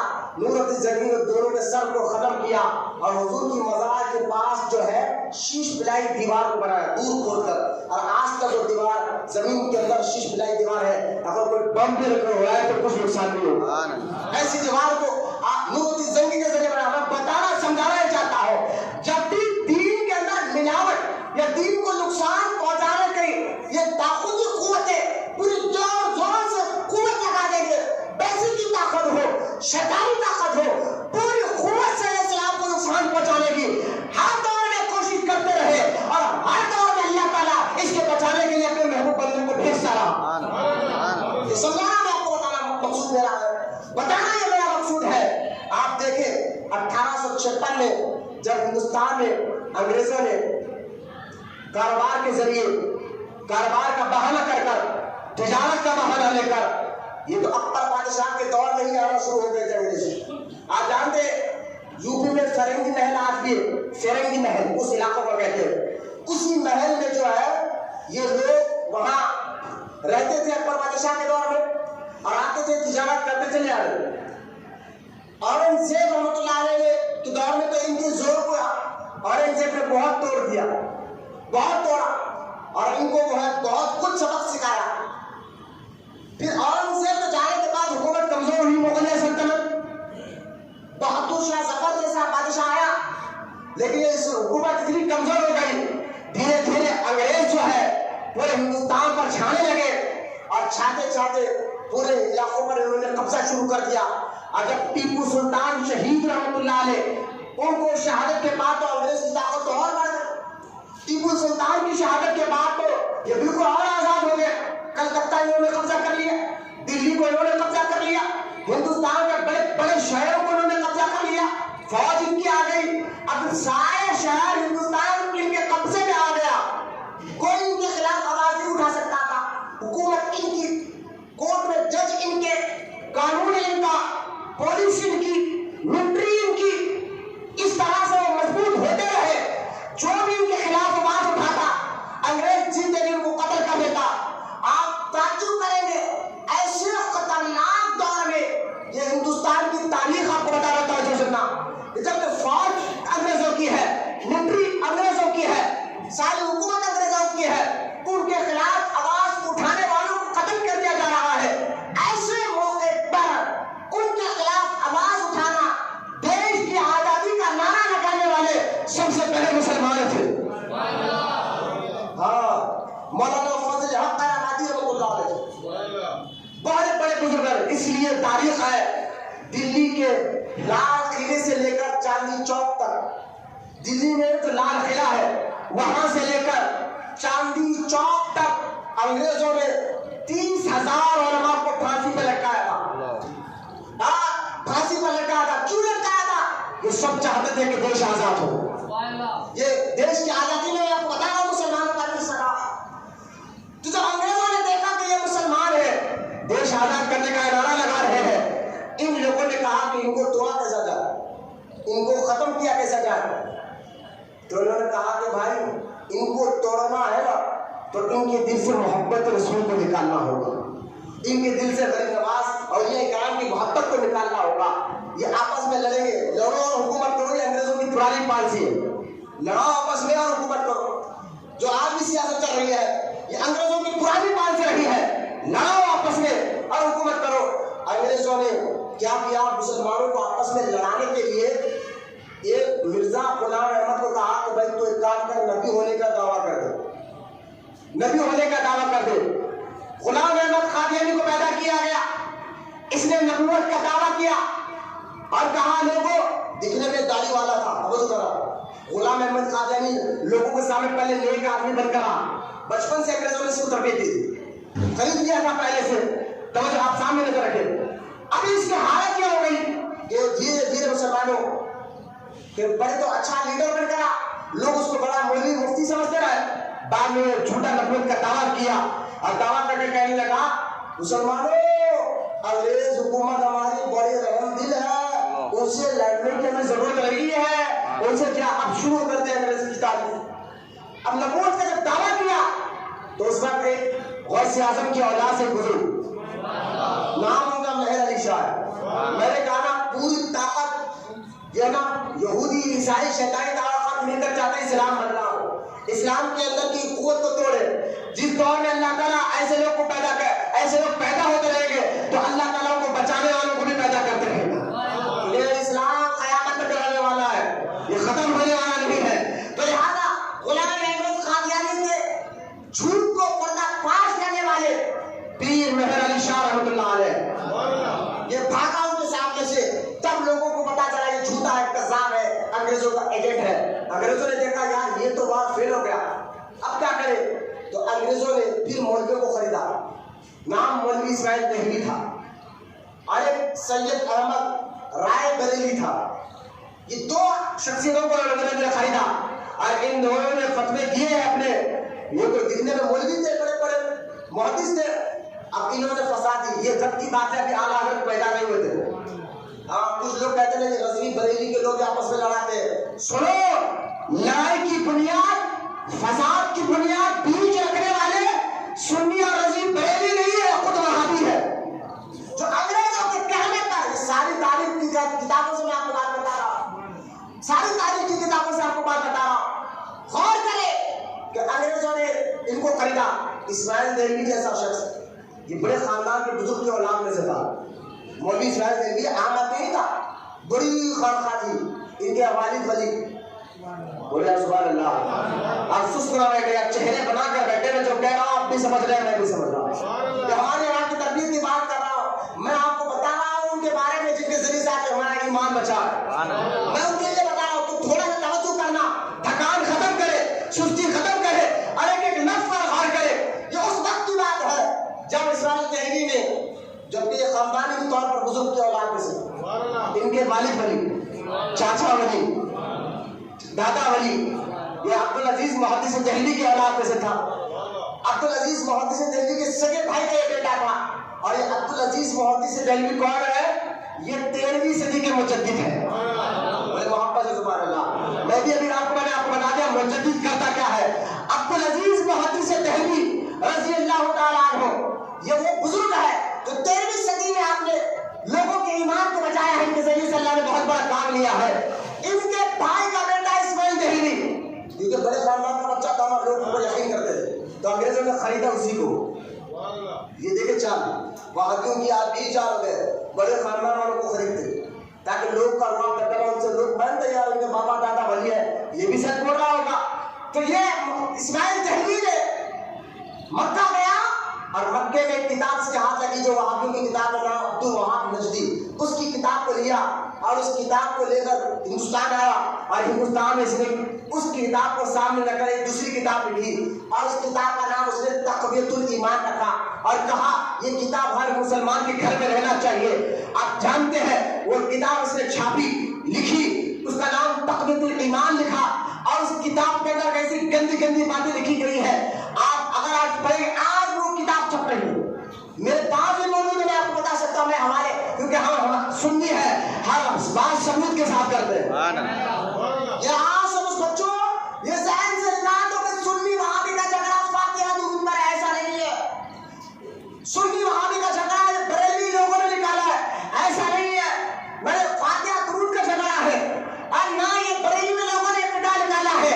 ارے سگریٹ کی بنیاد ڈالی وہابیوں نے ہے. سنو, اسماعیل دہلی نے اس کتاب میں لکھا کیا تھا جس کی وجہ سے اس دور میں آپس میں مسلمانوں میں لڑائی ہو گئی, تو مسلمانوں کے گروہ ہو گئے, دو الگ الگ ہو گئے. کچھ اسماعیل دہلی کے ساتھ ہو گئے اور کچھ اس دور کے سنی علماء کے ساتھ ہو گئے. فساد کون ڈال رہا ہے؟ انگریز کا ایجنٹ. ابھی آج پیدا نہیں ہوئے تھے, توجہ کر رہا, غور کریں. لوگ آج کہتے ہیں بریلوی کے احمد رضا نے فساد ڈالا ہے. ابھی تو اعلیٰ حضرت دنیا میں تشریف نہیں آتے, جب کی بات ہے. اسماعیل دہلی نے اس کتاب لکھی اور اس کتاب سے پورے ہندوستان میں مسلمانوں کے آپس میں دو گروہ ہو گئے. ایک اسماعیل دہلی کے ساتھ ہو گیا, ایک علماء حق سنیوں کے ساتھ ہو گیا. یہ دو گروہ بازی کرنا بنیاد سنیوں نے نہیں کی ہے, وہابیوں نے کی ہے. توجہ کرنا. اسماعیل دہلی, آپ کہیں گے مولانا اس اسماعیل دہلی نے اس کتاب میں لکھا کیا تھا جس کی وجہ سے اس دور کے مسلمانوں میں آپس میں لڑائی ہو گئی؟ اور بھائی اس سے اندازہ کرے, اگر کوئی عالم کتاب لکھتا ہے نا, ہمارے عالم کی کتاب دیکھو, جو اپنی کی کتابیں پڑھتا ہے تو حضور کا سچا عاشق بن جاتا ہے. ایک ہمارے والا کتاب لکھتا ہے جس کے پڑھنے سے مسلمانوں کا عشق بڑھ جاتا ہے, محبت رسول بڑھ جاتی ہے, حضور سے عشق آگے بڑھ جاتا ہے. ایک ان کی جماعت کی مولویوں کی کتاب دیکھو جس کے پڑھنے سے مسلمان آپس میں لڑنا شروع کر دیتے ہیں, بھائی لڑنا شروع کر دیے. کیوں لکھا کیا تھا اس کتاب میں؟ سنو, جس کی وجہ سے مسلمان کے دو گروہ ہو گئے, جس کی وجہ سے مسلمانوں میں پھوٹ ہو گئی اور انگریز چاہتے ہی تھے اور اسی چال وہ کامیاب ہوئے کہ مسلمانوں کو لاؤ آپس میں ملا کے رکھو. تو دیش کا نعرہ, آزادی کا نعرہ نہیں لگائیں گے, ان کو ہم آپس میں اگر ایک ہو گئے تو پھر مضبوط ہو گئے, توڑ کے رکھو. تو لہٰذا ان کو توڑنے کے لیے مولویوں کو خریدا گیا. اسماعیل دہلی نے اس کتاب میں لکھا کیا تھا جس کی وجہ سے اس دور کے مسلمانوں میں آپس میں لڑائی ہو گئی, تو گروہ بن گئے. لکھا کیا تھا سنو, اس نے لکھا اس کتاب میں نبی مردہ ہے, مر کے مٹی میں مل گئے. سو ملتے بولے معاذ اللہ, سو ملتے بولے معاذ اللہ. آپ مانتے کہ نبی مردہ مٹی میں مل گئے؟ آپ کا عشق گوارا دے گا. جبکہ حدیث کہتے ہیں, حضور فرماتے ہیں اللہ تعالیٰ نے زمین پر حرام کر دیا کہ وہ نبی کے جسم کو نقصان پہنچائے, ایسا ہو نہیں سکتا. حضور آگے ارشاد فرماتے ہیں جیسا نبی ظاہری زندگی میں دنیا میں رہتا ہے ایسا قبر کے جانے کے بعد بھی رہتا ہے. یہ تو حضور فرما رہے ہیں. اور کئی واقعات ہیں صحابہ کے دور میں. حضور کے دنیا سے جانے کے 45 سال کے بعد مسجد نبوی کی تعمیر ہو رہی تھی ملک کے دور میں. جو حضور کا حجرہ تھا اس حجرے کی دیوار گری تو حجرے کے اندر 3 قبریں ہیں نا، ایک حضور کی قبر مبارک ہے، ایک ابو بکر کی ہے، حضرت عمر کی ہے، اور یہ تینوں پردہ فرما کر 50 سال کے قریب ہو گیا ہے۔ سننا 50 سال کے بعد کی بات ہے، اور سائنس کہہ رہی ہے انسان جب قبر میں اس کو دفنا دیا جاتا ہے، آج کی سائنس کہتی ہے 3 دن تک جسم رہتا ہے، 4تھے دن کے بعد پھٹنا شروع ہو جاتا ہے، پھر مہینے بھر میں تو اس کا پورا ریزا کر ہڈی کا ڈھانچہ بستا ہے، یہ سائنس کہہ رہی ہے۔ اب یہ دیکھیں آپ، حضور دنیا سے جا کر، ابو بکر اور عمر دنیا سے جا کر 45 سال یا 50 سال سے زیادہ عرصہ ہو گیا تھا، اور یہ حدیث صحیح بخاری میں موجود ہے۔ سننا، امام بخاری نے اس واقعہ کو لکھا، ملک کا دور تھا، ملک کے دور میں مسجد نبوی کو تصویر بڑی کرنے کے لیے پھر سے طور پر بنایا جا رہا تھا، اچانک حضور کے روزے کی دیوار گری اور ایک قبر پھٹی، 3 قبر مبارک سے ایک قبر پھٹی، اور اس میں سے ایک کا پیر مبارک ظاہر ہوا، جس کے پیر مبارک تو پیر ہے، کفن بھی میلا نہیں تھا۔ ہم ڈر گئے اس وقت، آبائی کہتے ہم ڈر گئے کہیں حضور کا ختم مبارک نہیں ہے، بعد میں غور کرنے میں پتا چلا یہ تو حضرت عمر کا قید مبارک ہے، جو حضور کے غلام ہے، دنیا سے جا کر 45-50 سال کے بعد اس کا پیر، یہ صحابہ والا عقیدہ ہے، سنیوں میں آگ نہیں گاڑا ہے، ہمارا عقیدہ تو پرانا ہے پہلے سے کہ نبی خبر میں زندہ ہے، یہ عقیدہ صرف ہم سنی علماء نہیں کہہ رہے ہیں، یہ عقیدہ صحابہ کا بھی تھا، تابعین کا بھی تھا، تابعین کا بھی تھا، بولے محبت ہے سبحان اللہ، حضور زندہ قبر میں، یہ صحابہ کا بھی عقیدہ تھا۔ حضرت ابو ایوب انصاری رضی اللہ تعالیٰ عنہ سے صحابی، ابو ایوب انصاری وہ صحابی ہے جن کے گھر میں میرے اور آپ کے نبی مکہ چھوڑ کر جب مدینہ میں ہجرت کر تو انہی کے گھر میں آ کر رکی تھی۔ ابو ایوب انصاری رضی اللہ تعالیٰ عنہ ایک مرتبہ حضور کے قبر مبارک پر سر رکھ کر رو رہے ہیں، پیچھے سے مروان جیسا بادشاہ، ظالم بدبخت بادشاہ آیا اور آ کے کہنے لگا کیا کر رہا ہے، کیا کر رہا ہے، کون ہے تو؟ ابھی چہرہ دیکھا نہیں تھا، یہ ابو ایوب انصاری ہے، کون ہے تو، کر کیا رہا ہے؟ تو حضرت ابو ایوب انصاری حضور کے قبر مبارک کے قدموں کی طرف سر رکھ کر بیٹھے، سبحان اللہ، سبحان اللہ، صحابی ہے صحابی، اور قرآن کہتا ہے محبوب تیرے سارے صحابہ جنتی ہیں، یہ جنتیوں والا عمل ہے، خبر پر سر رکھ کر دعائیں کرنا، یہ رکھنے والا نہیں ہے، ماشاء اللہ جو کہہ رہے قبر پجاری تم کہتے ہو، صحابہ والا عقیدہ ہے۔ نہیں بریلی کے لوگوں نے اعلیٰ حضرت نے نکالا، میں نے کہا یہ صحابہ کے دور کی بات بتا رہا ہوں، بریلی کی بات نہیں بتا رہا ہوں آپ کو، نہیں بریلی والوں نے نکالا ہے، سننے والے نا، وہ صحابی سیدنا ابو ایوب انصاری رضی اللہ تعالیٰ عنہ سر اٹھا کر کہتے ہیں اے مروان تجھے کیا، صحابی ہے، تجھے کیا ہوا ہے، تو یہ سمجھتا ہے کہ مٹی کے پاس آیا ہوں، کیا بات، تو یہ سمجھ رہا ہے یہ پتھر کے پاس آیا ہوں، یہ مٹی پتھر نہیں ہے، یہ رسول اللہ ہے، میں ان کے پاس آیا ہوں، اس صحابی کا عقیدہ، ارے بولنا سبحان اللہ، ہاں یہ سنی وہابی کا عقیدہ ہے، سنی اور تمہارا جو عقیدہ ہے یہ آج کے مولویوں نے نہیں بتایا ہے، صحابہ سے چلتے ہوئے آ رہا ہے، حضور کے دور مبارک سے چلتے ہوئے آ رہا ہے، میرا یہ موضوع نہیں ہے، ورنہ بتاتا صحابہ ظاہری زندگی میں بھی مشکل آتی تو حضور کے پاس آتے تھے، حضور کے دنیا سے جانے کے بعد بھی کبھی بھی صحابہ پریشان ہوتے تو حضور کی قبر مبارک بھی پر آتے تھے، ورنہ میں حوالے دینے بیٹھوں تو بات اسی میں ختم ہو جائے گا۔ اسماعیل دہلوی نے کتاب لکھ کر ہندوستان کے مسلمانوں میں لڑانا شروع کر دیا، اس کتاب میں لکھا نبی مردہ، اور اس کتاب میں یہاں تک لکھا کہ اگر تم نماز پڑھ رہے ہو، نماز میں بیوی کا خیال آ جائے، پیسے کا خیال آ جائے، یہاں تک کہ جانور کا بھی خیال آ جائے، بیل گائے کا بھی خیال آ جائے تو تمہاری نماز نہیں ٹوٹے گی، نبی کا خیال آ جائے گا تو نماز ٹوٹ جائے گی۔ یہ وہ گنج باتیں ہیں جن کی وجہ سے آپ معافیوں سے دور ہے۔ فاتحہ دور نہیں، ذہن رکھیں، فاتحہ ہے کیا؟ جس کھانے پر قرآن پڑھا جاتا ہے اس کو شیطان نہیں کھاتا، حدیث مبارک ہے نا، جب بھی کھانا کھاؤ تو بسم اللہ پڑھ کر کھاؤ، کیونکہ جس کھانے پر کھانے سے پہلے بسم اللہ الرحمن الرحیم پڑھ کر لوگ کھاتے ہیں تو اس کو شیطان اور فاتحہ سورہ فاتحہ پڑھ کر کھاؤ، تو لہٰذا اگر کوئی وادی کہ ہم نہیں کھاتے تو سمجھ جاؤ تم لوگ کیا ہے، لیکن کھانا جس پر تو جھگڑا اس پر نہیں تھا. یہ باتیں ہیں جو حضور کی شان میں گندی باتیں اسرائیل دیوی نے لکھنا شروع کیا صرف انگریزوں کے اشارے پر مسلمانوں کو لگانے کے لیے. اس وقت یہ باتیں کسی مسلمان کے باپ دادا سے بھی نہیں سنی تھی انہوں نے. ایسی باتیں کہ نبی مردہ ہے, نبی کا خیال آنے سے نماز ٹوٹ جاتی ہے, کسی مسلمان نے کبھی ایسی باتیں نہیں سنی تھی. یہاں تک لکھ دیا تو سنو, اللہ جھوٹ بول سکتا ہے, اللہ جھوٹ بولنے پر بھی قادر ہے. واللہ یہ ساری باتیں آج بھی میں بتاتا ہوں چھپ رہی ہے راجو کی مدرسوں سے, ہاں, اور آج بھی چھپ رہی ہے, کتابیں موجود ہیں میرے پاس. آئے اگر کوئی بچہ دیکھنا چاہتا ہے سارے حوالے بتانے کے لیے تیار ہو. سنے یہ باتیں لکھنا شروع کی وہاں پہ, اب بھی ان کے ساتھ ملو گے, اب بھی ان کے ساتھ بیٹھو گے, اب بھی, کیونکہ سرکار فرماتے ہیں کامل ایمان والا وہ ہے جو اللہ کے دشمنوں کے ساتھ دشمنی کرے, اللہ کے دوستوں کے ساتھ دوستی کرے. اللہ اس رسول کے دشمنوں کے ساتھ دشمنی کرنا یہ ایمان کی پہچان ہے یارو. آج اسی کو مٹایا جا رہا ہے. کوئی لیڈر آ کے کہتا ہے سب مل کر رہو, کوئی ولی صاحب آ کے کہتے ہیں کسی کو برا مت کہو. میں کہتا ہوں یار تمہارے باپ کو گالی دینے والے کو تم سلام نہیں کرتے, تمہارے ماں کو گالی دینے والے کے ساتھ تم بیٹھتے نہیں, تمہارے ماں باپ کو گالی دینے والے کے ساتھ تم کھاتے نہیں, اس کو دیکھتے نہیں.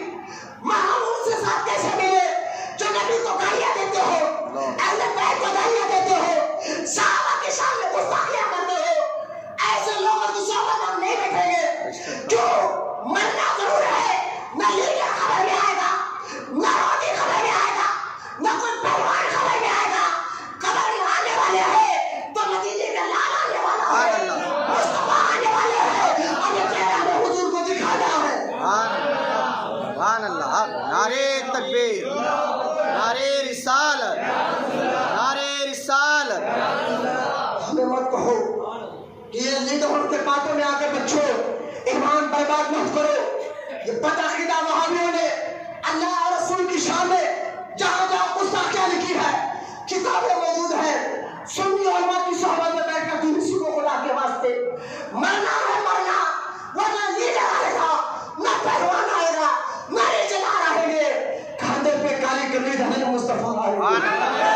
اور حضور یہ نہ پوچھے جو مجھ کو گالیاں دیتا تھا, جو میرے بارے میں گندی باتیں کتابوں میں لکھتا تھا, تو ان کے ساتھ رہتا تھا, تو ان کو برا مت کہو کہتا تھا.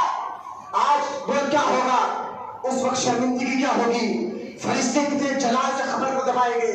لیکن جب عاشق جائے گا, عاشق یہی کہے گا یا رسول اللہ, یا حبیب اللہ, آخا تیرے نام پر ہے یہ جان فدا, تیرے نام پر ہے یہ جان فدا. یہ جان کیا کرو جان فدا, یہ تو جان سے بھی دین بھرا نہیں, کرو کیا کرو جہاں نہیں. یہ عاشق کی زبان ہونا چاہیے. وہابیوں سے بچتے رہو بچوں, یہ بڑا خطرناک فرقہ آج لیڈروں کے ذریعے پھیل رہا ہے ہمارے حیدرآباد شہر میں, پورے ہندوستان میں تو ہے ہی.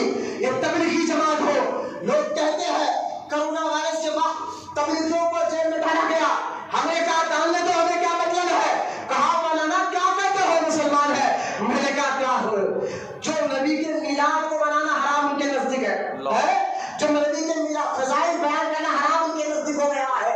اب دیکھو نبی کے میلاد بڈے منانا ان کے لیے حرام ہے, کہتے ہیں بڈے نہیں منائیں گے تبلیغی, لیکن یہی نریندر مودی کی بڈے آئے تو کیک کاٹ رہے ہو. میں نے کہا ہر چیز اپنے اصل کی طرف جاتی ہے, ہر چیز اپنے اصل کی طرف جاتی ہے. تمہاری اثر وہاں سے ہوگی تو ادھر جائے, ہماری اثر مدینے سے. تم کو تمہارا عقیدہ مبارک ہو, تمہیں حضور کی میلاد تو حرام نظر آ گیا, اور مودی کی میلاد میں تم کیک کاٹ شرم آنا چاہیے. تم جس کی میلاد مناتے ہو, جس کے تم بڑے بنا کر خوشیاں منا رہے ہو, دعا کرتے ہیں اللہ سے, اللہ تعالیٰ قیامت میں تمہیں انہی کے ساتھ اٹھائے, ہم تو حضور کی میلاد منانے والے ہیں. اور ہمیں ایسا مت کہو. تو سنے آپ جگہ جگہ وہابیوں نے کتابوں میں اسرائیل دلوی نے شروع کر دیا, حضور کی شان میں گستاخی, حضور کی عظمت میں گستاخی. تو اس دور میں بھی الگ پیدا نہیں ہوئے تھے. یہ لوگ بریلی لوگ کڑک بات کہتے ہیں, رضوی لوگ, سننا نوجوان بچوں ابھی الگ پیدا نہیں ہوئے تھے. وہابیوں کی فساد اسرائیل دلوی نے ڈال دی تھی, بیچ ڈال دی تھی, اور اس کے حق میں, اس کے رد میں, اس کی آنکھ میں آنکھ ملا کر اس کو روکنے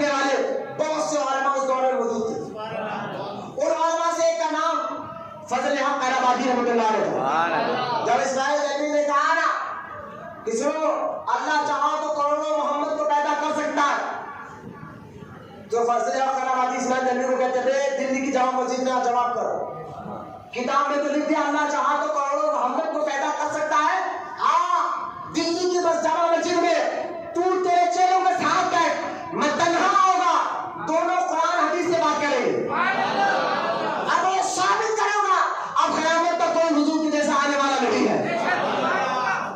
اسماعیل دہلوی وہاں سے بھاگ آیا نہیں، کتاب میں تو لکھ دیا آیا نہیں، لوگ گئے فضل حق آبادی کے پاس، کہا حضور اس نے جو یہ بات کی اللہ چاہا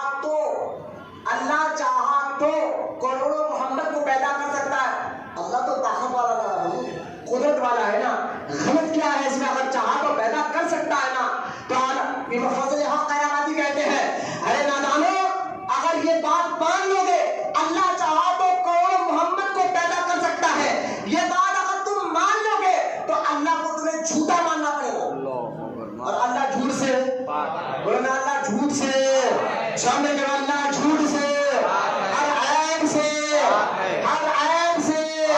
پاک ہے نا، اللہ ایمان تو ہونا، اگر یہ مان لیا جائے اللہ چاہا تو کروڑوں محمد کو پیدا کر سکتا ہے، اللہ پر جھوٹ آ جائے گا۔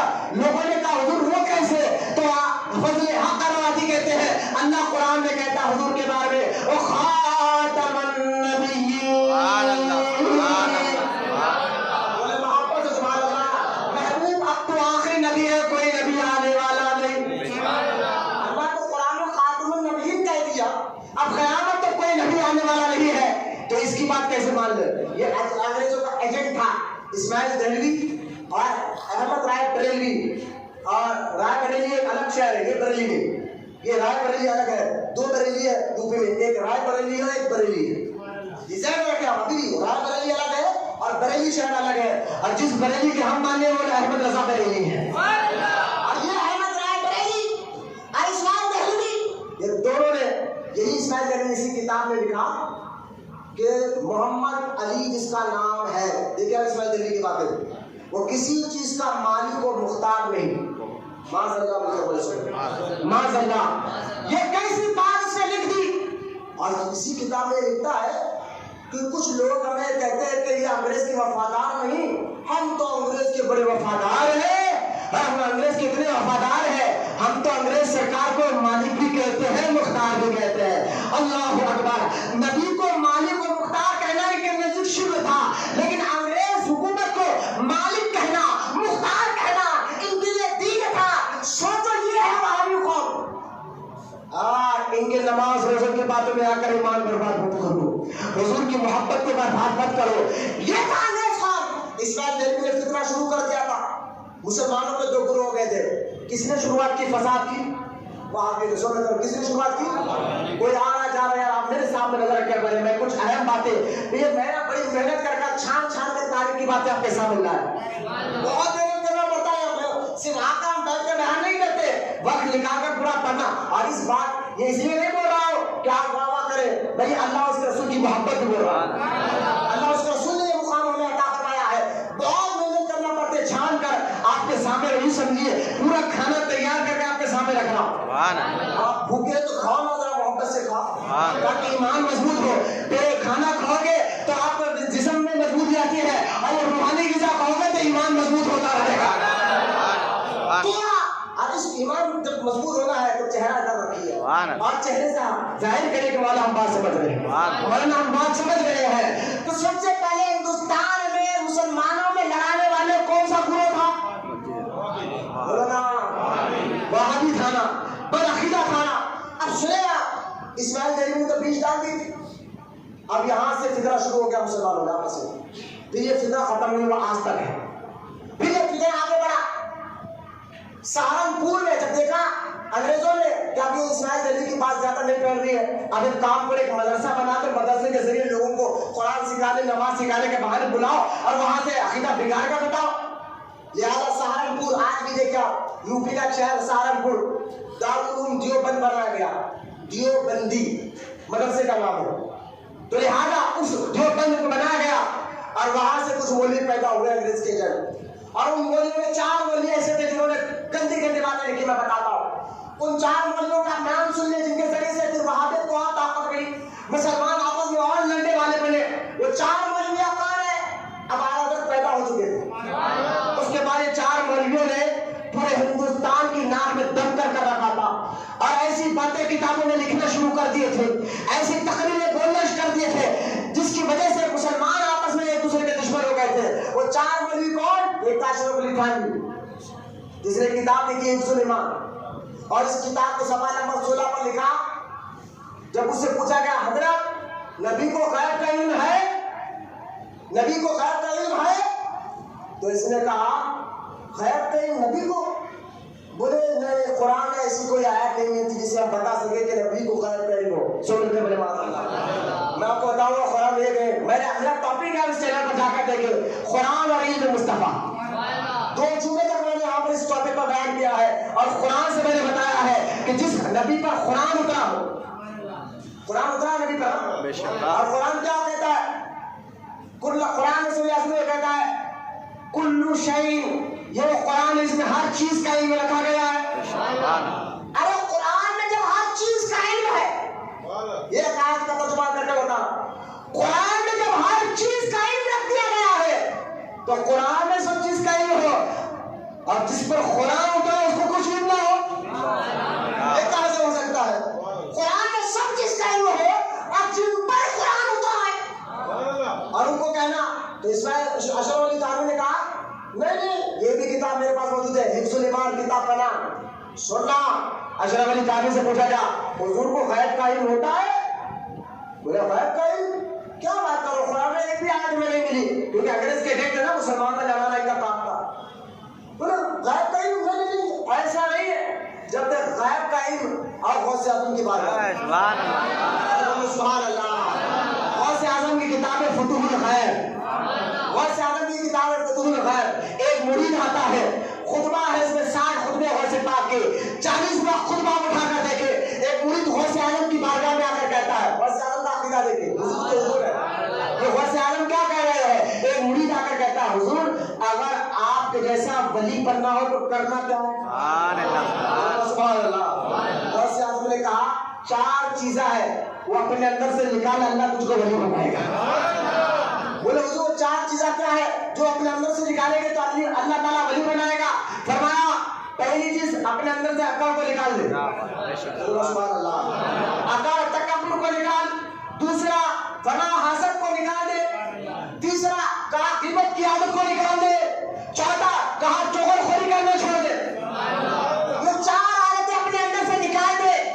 کہا حضور اگر نکالوں گا تو کیا ہوگا؟ اور سے عالم نے کہا پہلے نکال کرا. کہا حضور نکال لوں گا تو ہوگا کیا؟ فرمایا غوث پاک نے اگر یہ 4 باتیں اپنے اندر سے نکال دی تو نے, یہ گندی عادتیں ختم کر دی تو نے, تو اللہ تعالیٰ تیرے سینے پر غیب کی خبروں کو روشن کرے گا. سبحان اللہ. غوث اعظم تو یہ عقیدہ دے رہے ہیں جو گندی عادتوں کو اپنے اندر سے نکالتا ہے اللہ اس کے سینے پر غیب ڈال دیتا ہے. جب غلاموں کا یہ عالم ہے تو آقا کا عالم کیا ہوگا؟ حفظ الایمان میں شغلی تعبیر نے کہا, ہمیں زیادہ وقت نہیں جاتے گئے, تیزی سے بات ختم کرتا ہوں. حفظ الایمان میں شغلی تعبیر نے کہا کہ حضور کو غیب کی کیا خبر ہے؟ ارے حضور کو تو دیوار کے پیچھے کیا یہ بھی نہیں معلوم. سن کے بولے بات اللہ, یہ علم پر حملہ ہوا ہمارے نبی کے. دیوار کے پیچھے کیا ہے حضور نہیں جانتے. اگر حضور جانتے بھی ہے کچھ باتیں, وہ تو باتیں زیر بکر ایرا خیرا جانور سب جانتے ہیں. گھٹے کو اگر آپ کو کہو کہ وہابی کو, کسی وہابی کو کہو مولوی صاحب آپ کے پاس جو علم ہے ایسا ہی تو گھٹے کے پاس بھی ہے, وہ بولے ہاں یہ کیا آپ نے مثال دی. میں شرم کرو, تمہارا مولوی بے شک جس کو تم اپنا پیشوا کہتے ہو وہ حضور کے بارے میں یہ لفظ کہے جب غصہ نہیں آتا ہے. یہ ہے وہابیت جو حضور کو اس طرح گندی مثالیں دے کر یاد کرتی ہے. یہ ہے اختلافات کی وجہ. فاتحہ ضروری ہے بچوں, غور کرنا. اختلافات کی وجہ یہی ہے کہ ان وہابیوں نے حضور کے علم پر حملہ کیا. اور سنو, اور ایک بیلی ہے خاص نام تھی, نام تھا مولوی قاسم نانوتوی. اس نے کتاب لکھی تہذیب الناس کتاب کا نام. اور اس کتاب میں یہ یہاں تک لکھ گیا, آگے بڑھا, لکھ کر کہتا ہے یار حضور کے علم غیب کے بارے میں کیا کہوں, حضور کو تو کچھ علم غیب تھا ہی نہیں. اگر تھا کیوں, بولے دیکھو قرآن میں, قرآن کی آیتوں سے ثابت ہے کہ شیطان کو تو غیب کا علم تھا. یہ وہابیوں کا امام کہہ رہا ہے. واہ رے واہ, وہابی تمہاری لعنت ہو تمہارے اوپر جو بچے بھٹک رہے ہیں. سنو, یہ ان کتابوں میں لکھا ہے, کوئی بھی بچہ آئے. دیکھیں آج وہابی کیا کہتے ہیں, دربار میں سنیا یہ کرتے, وہ کرتے, کیا کرتے, تو دربار کا طواف کرتے, سجدہ کرتے. میں نے کہا ہمارے اعلیٰ حضرت ہر سنی کہتا ہے کہ جب بھی مزار کرنے جاؤ تو درگاہ کا طواف کرنا حرام. مزار کا طواف کرنا کیا ہے؟ حرام ہے. سجدہ کرنا کیا ہے؟ تعظیم, یہ بھی حرام ہے. تعظیم سجدہ کرتا ہے, کوئی ولی کو خدا نہیں سمجھتا, لیکن تعظیم کرنا بھی حرام, تعظیم سجدہ کرنا بھی حرام ہے.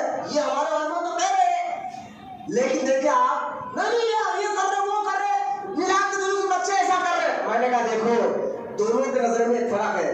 تم جس کی غلطیاں پکڑ رہے ہو وہ ہمارے سنی جماعت کے ان پڑھ اور چھچورے قسم کے بچے کر رہے ہیں اس کام. جو ان پڑھ علم نہیں رکھتے, معلومات نہیں رکھتے, ایسے بچے جاہل لوگوں کی گڑبڑ غلطیاں پکڑنا الگ ہے. تم جو لوگ ہمارے سنی جماعت کے ان پڑھ جاہل لوگوں کی غلطیاں پکڑتے ہیں اور ہم تمہارے وہابی جماعت کے مولویوں کی غلطیاں پکڑتے ہیں. یہ فرق دیکھو. تمہارا مولوی کیا کرے ہم بتا رہے ہیں. قاسم نانوتوی کہتا ہے سو مسلمانوں دل میں ہاتھ رکھ کر سننا وہابیوں کا عقیدہ. وہ کہتا ہے کہ سنو نبی کا علم کے بارے میں بات پوچھتے ہو, قرآن سے تو شیطان کا علم ثابت ہے, یہاں تک کہ ملک الموت فرشتے کا جو ہے اس کا علم قرآن سے ثابت ہے, نبی کا علم ثابت نہیں ہے. معاذ اللہ, وہ یہاں تک کہہ دیا ارے نبی سے زیادہ شیطان کے پاس علم ہے. جو وہابی نبی سے زیادہ شیطان کے پاس علم کہنے کو کہہ رہے, یہ تھا قاسم نانوتوی. اور ان کا ایک استاد اور نام رشید احمد گنگوئی, اس نے یہاں تک کہا کہ درگاہوں پر عرس کرنا اور محرم کے مہینے میں امام حسین کے فاتحہ نیاز کرنا بولے نہیں حرام ہے, حرام ہے, حرام ہے. کسی نے اسی رشید احمد گنگوئی سے کہا اچھا بابا یہ دیوالی کے دن جو غیر لوگ جو لڈو بناتے ہیں اس کی مٹھائی کھانا بھلے جائز ہے. میں نے کہا امام حسین کی فاتحہ حرام, غوث اعظم کی فاتحہ حرام, اور دیوالی کے لڈو جائز. غوث پاک کے نام پر مرغا ذبح ہوتا ہے, مرغا اللہ کے نام پر ہوتا ہے, نسبت ہوتی ہے غوث پاک کی, وہ حرام. جب اسی رشید احمد گنگوئی سے پوچھا گیا اچھا آدم وہ کوا کھانا, کوا کھانا جائز ہے, ثواب کا کام ہے. فتویٰ دیا رشید احمد گنگوئی, کوا کھانا جائز ہے, 50 کام ہے. میں نے کہا یار غوث پاک کے نام پر حلال مرغا ذبح ہو رہا ہے, اللہ کے نام پر غوث پاک کی نسبت میں فاتحہ بھی لا جا رہا ہے, وہ تو تم حرام کر رہے ہو, اور کوا جیسا پرندہ تمہارے لیے حرام ہو جائز ہو گیا ہے. اس لیے بمبئی کے مسلمان ایک نعرہ آج بھی لگاتے ہیں, آپ بھی لگا کرے. بمبئی کے مسلمان ایک نعرہ بہت چیز چلا چلا کے کہتے ہیں سارے کاوے کمرے کہاں گئے, تو وہاں بھی کر کے کھا گئے. سبحان اللہ. تھوڑا مسکرائے تو بات بھی تو صحیح ہے. انہی کے مولوی نے جائز کا فتویٰ دیا نا.